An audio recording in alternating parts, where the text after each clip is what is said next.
Welcome. So in this video, we're going to be talking about solving cubic equations. So let's look at our first example here. So it says solve the following, and here it is. So we've got this cubic, and what makes this question so easy is that it's already been factorized for us. So the hard part has really been already done. All we need to do now is apply our null factor theorem. And let's just remind ourselves what our null factor theorem is. It tells us that if I have two things being multiplied by each other and the result is 0, well, that means either A is equal to 0 or B is equal to 0. So I'm setting each of these equal to 0 if I know that the end result is 0. And now we're going to apply that exact same logic over here, but now we just have three things which are being times together being equal to 0. So I'm going to take this one right here, x minus 2, and I'm going to set that equal to 0. And then I'm going to take my next one, which is x plus 1, and I'm going to set that equal to 0. That's a pretty ugly 0, equal to 0. And then finally, I've got this one right here, 2x plus 1, 2x plus 1, and I'm going to set that equal to 0.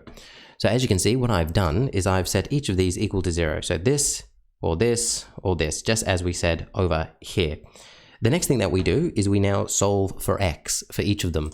So over here, I'll end up plussing 2 to each side. I'm not going to get x is equal to 2. And then I'll come to my next one over here and I'll minus 1 to both sides and I'll get x is equal to negative 1. And then for my final one here, this actually requires 2 steps. You can probably do it in 1 step, but the first step would be minusing 1.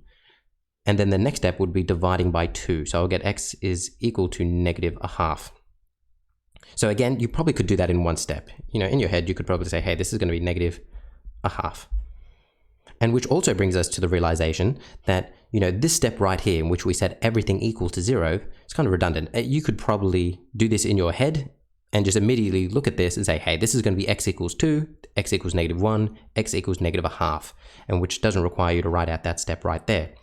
And then what that means is that our solutions, because remember we're being asked to solve this, our solutions are going to be 2, negative 1, let's make that a bit prettier, negative 1, and negative a half. And that's going to be our answer. Those are our solutions to this cubic. Now, graphically, what have we just done? Well, graphically, what we have found is our x-intercepts. So if I now just bring up a graph of what we've done. So this right here is the cubic that we started with. As you can see, it's factorized here. And you can see that we have an x-intercept at 2, an x-intercept at negative 1, and an x-intercept at a half, negative a half. And that's how we do it. So that is what this question is all about. Hopefully you found this useful. In the next part of this video, we'll go through some more examples and the difficulty just gets a little bit more. So I'll see you then.